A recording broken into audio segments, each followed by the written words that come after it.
Bonjour à tous, on se retrouve aujourd'hui pour la vidéo setup puisqu'elle m'a été pas mal demandée sur les réseaux sociaux.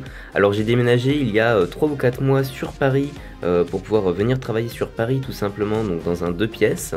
Et je vais donc vous présenter mon installation dans mon salon.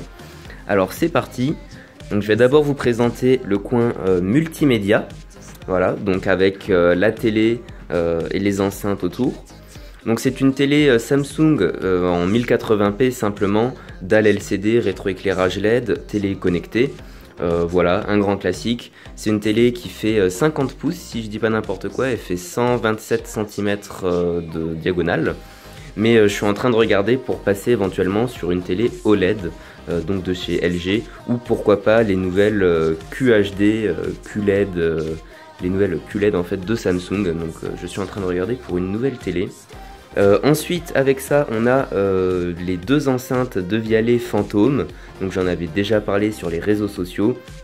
C'est tout simplement des enceintes connectées en Wi-Fi qu'on peut en fait commander via une application, via son PC, etc. Voilà, donc je m'en sers pour écouter de la musique ou pour avoir simplement le son de mon film ou de ma série d'extrêmement bonne qualité.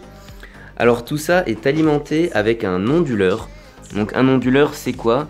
C'est tout simplement un objet qui permet d'avoir une tension qui est stable et surtout de prévenir des coupures de courant, puisque ça fonctionne en fait comme une énorme batterie externe, si on peut dire ça comme ça, qui va permettre de tenir 5-10 minutes sans courant selon ce qu'il y a de branché dessus.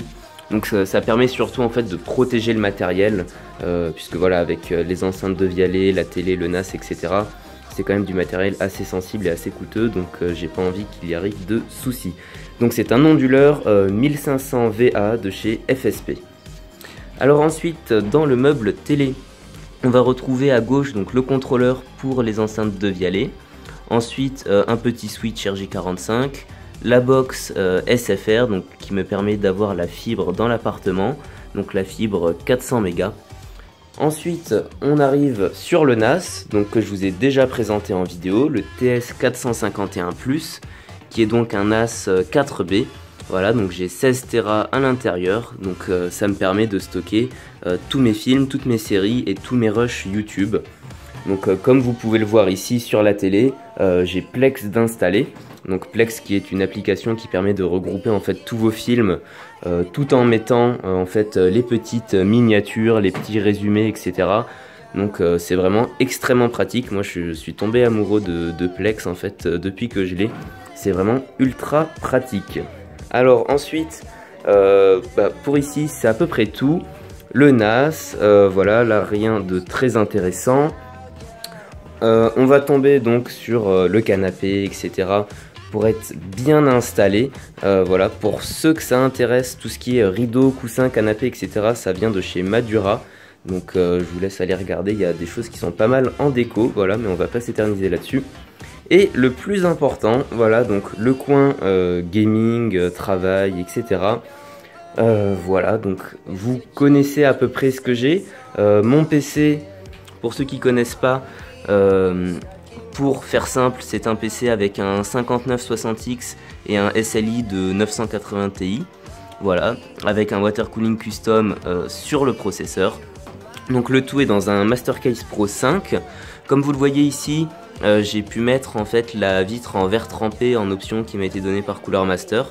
Voilà, mais je vous mettrai quelques photos sur les réseaux sociaux. Ensuite, on arrive donc sur le bureau, l'écran, etc.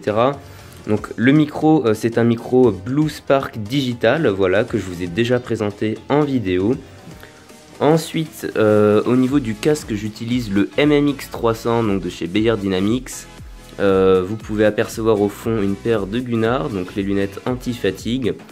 En clavier, c'est donc le Master Keys RGB, voilà, donc le Pro L, donc la version avec le pavé numérique. Donc c'est un excellent clavier mécanique, ici en switch MX Red, puisque j'adore les switch MX Red, avec un repose-poignet en bois, voilà, donc qui est disponible sur le store de Cooler Master. Moi je trouvais ça sympa et puis je trouve que ça va bien avec le bureau, et j'aime bien mélanger en fait l'ancien et le récent, donc je trouve ça marrant. Donc leur dernière souris Master Mouse, En écran, il s'agit du PG279Q, donc c'est un écran 27 pouces avec une dalle IPS en 2K, 144 Hz, on peut même l'overclocker à 165 Hz, et qui est compatible avec G-Sync. Donc c'est vraiment un excellent écran, je l'ai depuis presque un an, et j'en suis vraiment hyper content. Au niveau du tapis de souris, c'est le SwiftRx taille XL, donc qui permet de prendre et le clavier et la souris. Voilà, c'est assez sympa. On retrouve en dessous un autre onduleur, toujours de chez FSP.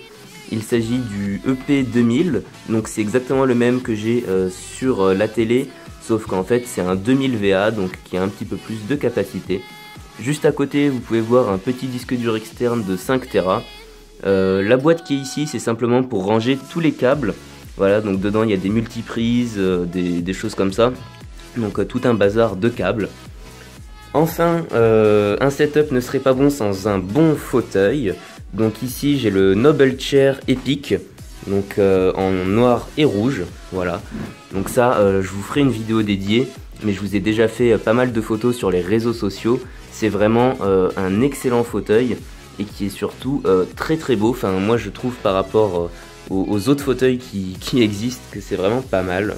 Donc voilà, n'hésitez pas à me dire ce que vous en pensez en commentaire. Et enfin je vais terminer ici par quelques équipements. Il s'agit de mon casque que j'utilise pour les déplacements, donc pour le métro, le train, l'avion, etc. Donc c'est un Master & Dynamic MW60, donc c'est un casque Bluetooth aptX, voilà, qui est vraiment très sympa, je l'ai depuis pas longtemps. Et enfin, ici c'est l'équipement que j'utilise pour filmer. Il s'agit donc du Galaxy S7 Edge avec le DJI Osmo Mobile et le Galaxy S7 Edge avec une housse en fait no rêve. Mais ça, je vous ai fait des photos sur les réseaux sociaux. Je vais vous montrer tout ça dans le miroir pour avoir une meilleure idée. Voilà, donc c'est simplement un stabilisateur comme vous le voyez. Voilà, je peux bouger mais le téléphone ne bouge pas. Donc voilà, je vous ferai pas de vidéo là-dessus parce que j'ai pas vraiment le temps, mais n'hésitez pas à aller regarder sur le net comment ça fonctionne. Mais voilà, ça permet d'avoir une vidéo extrêmement stable, donc c'est pour ça que ça n'a pas bougé pendant toute la vidéo. Écoutez, j'espère que cette vidéo setup vous aura plu. N'hésitez pas si vous avez des questions sur le matériel. N'oubliez pas que tout ce matériel, dans la grande majorité, m'a été fourni par les différentes marques en échange de visibilité et de tests sur ma chaîne YouTube. Voilà, je n'ai pas des millions d'euros pour acheter tout ça. En tous les cas, mettez des commentaires pour me dire ce que vous en pensez, si vous auriez disposé ça différemment, si vous auriez peut-être des idées pour changer quelque chose, améliorer quelque chose, qu'est-ce que je pourrais changer, etc. Voilà, en tous les cas, n'hésitez pas, je regarderai tous les commentaires. Merci, bonne journée, bonne soirée, au revoir.